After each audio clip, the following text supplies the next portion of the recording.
gereja di tanah Papua dan pastor pribumi Papua menyikapi situasi terkini di tanah Papua.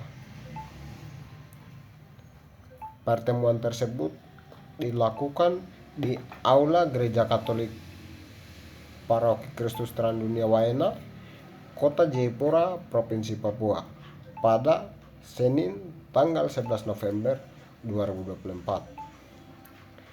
Pertemuan tersebut bertujuan untuk menyikapi situasi terkini di tanah Papua, khususnya terkait dengan kehidupan umat Kristiani di tanah Papua.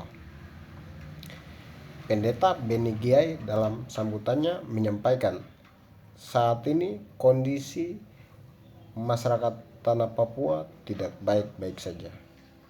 Ia menilai kehidupan orang Papua tersebut seakan mengulang kejadian-kejadian dari tahun-tahun sebelumnya. 74.000 warga kami banyak yang mengungsi kemana-mana, tidak mendapat kesehatan, pendidikan, pelayanan sebagai manusia. Ada banyak masyarakat kami di Papua Selatan yang menderita, yang menurut kami hari ini mengulangi peristiwa-peristiwa yang sudah dimulai sejak 60-an tahun lalu, dan pada hari ini kami berkumpul untuk membagikan apa yang menjadi pikiran kami, semangat kami, pergumulan doa kami.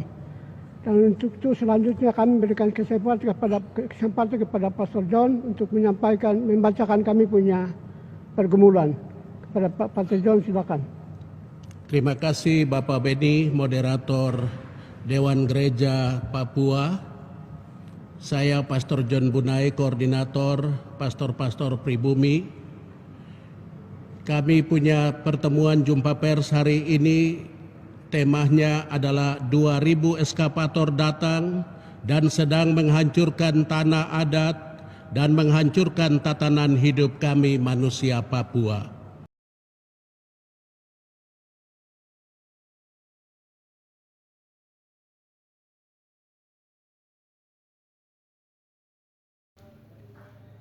Pastor John Bunai, koordinator Karena pengalaman telah menunjukkan membacakan dasar seruan kami pada jumpa pers ini. tentang Yang pertama, keberpihakan Yesus Putra Allah kepada orang kecil dan yang tertindas. Dalam Injil Lukas pasal 4 ayat 18 sampai 19. Roh Tuhan ada padaku, oleh sebab Ia telah mengurapi aku untuk menyampaikan kabar baik kepada orang-orang miskin, dan Ia telah mengutus aku untuk memberitakan pembebasan kepada orang-orang tawanan dan penglihatan bagi orang-orang buta, untuk membebaskan orang-orang yang tertindas, untuk memberitakan tahun rahmat Tuhan telah datang. Dasar seruan kami yang kedua diambil dari dokumen Konsili Vatikan II Gaudium et Spes artikel 1. Suka duka umat Tuhan dewasa ini adalah suka duka gereja. Sumber inspirasi kami ada di dalam Gaudium et Spes itu. Dan yang ketiga dalam Laudato Si tentang perawatan rumah kita bersama oleh Paus Fransiskus, secara khusus membahas hak-hak masyarakat adat dan pentingnya menjaga tanah serta budaya mereka pada paragraf 146 dan 152. Paragraf 146, Paus menekankan bahwa masyarakat adat adalah penjaga lingkungan dan mengekspresikan keprihatinan bahwa hak-hak mereka seringkali tidak dihormati. Di sini Paus menggarisbawahi pentingnya menghormati identitas budaya dan tanah yang diwariskan secara turun-temurun yang merupakan bagian dari identitas mereka. Paragraf 152. Di sini Paus Fransiskus menyatakan keprihatinannya tentang eksploitasi dan perampasan tanah masyarakat adat demi keuntungan ekonomi.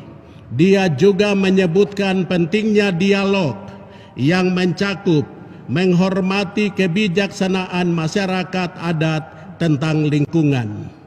Pesan utama dari bagian ini adalah seruan untuk keadilan dan penghormatan terhadap komunitas adat, serta pentingnya menjaga keberlanjutan alam sebagai bagian dari upaya perlindungan ciptaan Allah.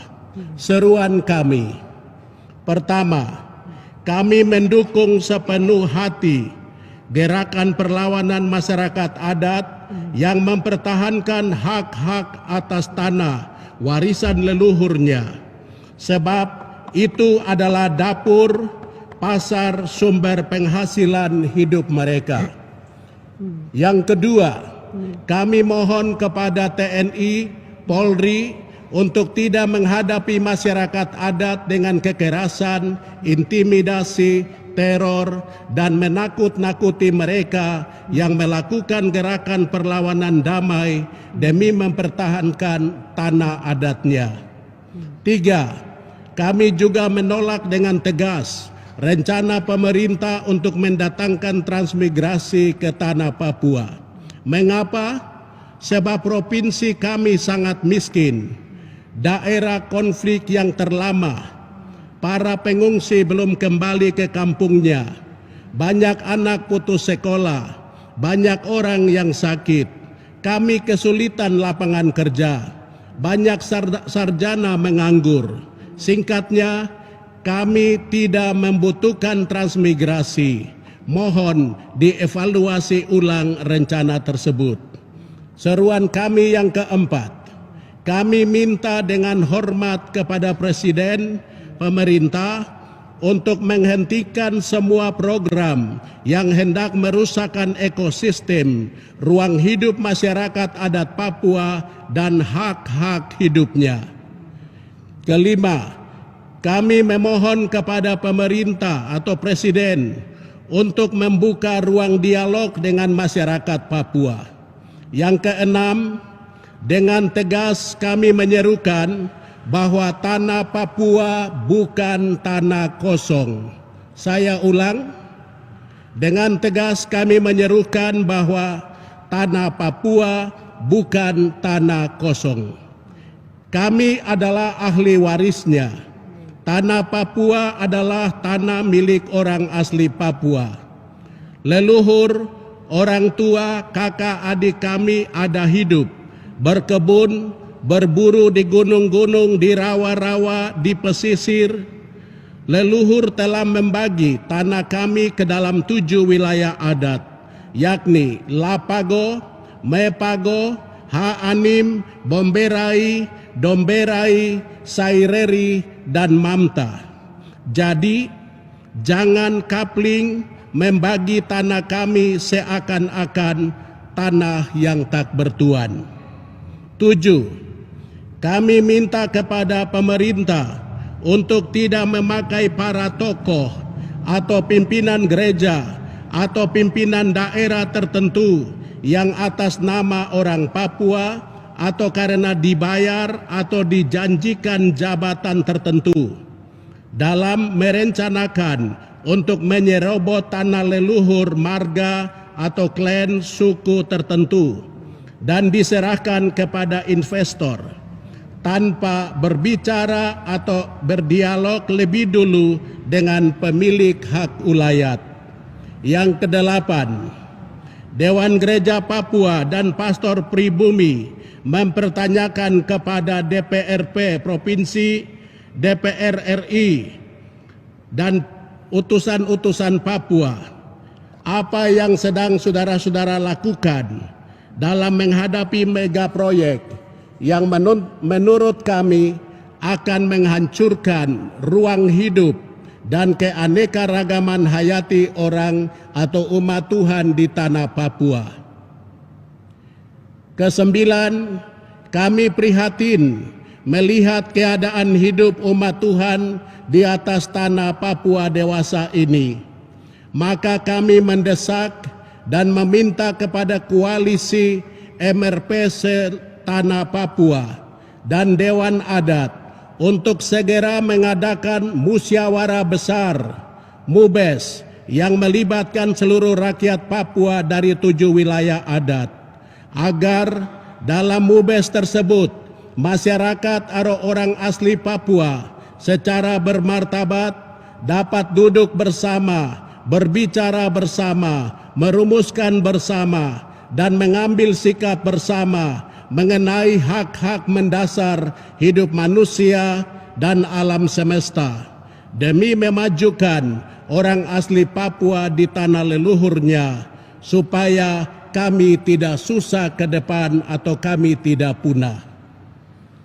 Terakhir, seruan ini kami tunjukkan kepada pemerintah Indonesia, Presiden dan para menteri yang berhubungan dengan pembahasan kami di Jakarta, kepada para duta besar negara-negara sahabat yang ada dan bekerja sama dengan Indonesia, kepada negara-negara pemberi modal kepada Indonesia, kepada para investor dan pemodal yang memiliki sahamnya di seluruh tanah Papua, kepada kardinal, para uskup, pimpinan gereja-gereja di Indonesia dan di seluruh dunia, kepada seluruh anggota TNI, Polri, BIN, BAIS yang bertugas di seluruh tanah Papua, kepada seluruh anggota TPN, OPM, murni atau pembentukan negara di seluruh tanah Papua, kepada orang asli Papua yang berbeda ideologi politik, pro NKRI dan pro Papua Merdeka, kepada orang non-Papua yang hidup dan berkarya di tanah leluhur orang Papua, kepada kelompok orang yang suka memperkeruh suasana di tanah Papua melalui media sosial dengan menyebarkan berita-berita perpecahan, mengadu domba sesama warga di atas tanah Papua. Demikian seruan kenabian kami. Kami sangat merindukan suasana hidup harmonis, saling mengasihi, dan menghargai sesama sebagai citra Allah, sambil menjauhkan semua pikiran dan perasaan jahat yang akan merusakkan kebersamaan dan kedamaian yang selama ini gereja, masyarakat, tokoh adat, tokoh perempuan, semua orang kita usahakan. Akhirnya, kami para pimpinan gereja sangat mengasihi dan mencintai umat Tuhan di seluruh tanah Papua. Suka duka umat Tuhan di seluruh tanah Papua adalah suka duka gereja Tuhan di seluruh dunia. Yesus selalu menjadi andalan hidup kita. Waena 11 November 2024, Moderator Dewan Gereja Papua, Pendeta Dr. Beni Giai, Koordinator Pastor-Pastor Pribumi, Pastor John Bunai PR, dan anggota Dewan Gereja-Gereja Papua yang hadir, dan juga Koordinator Pastor-Pastor Pribumi yang hadir. Sekian, terima kasih.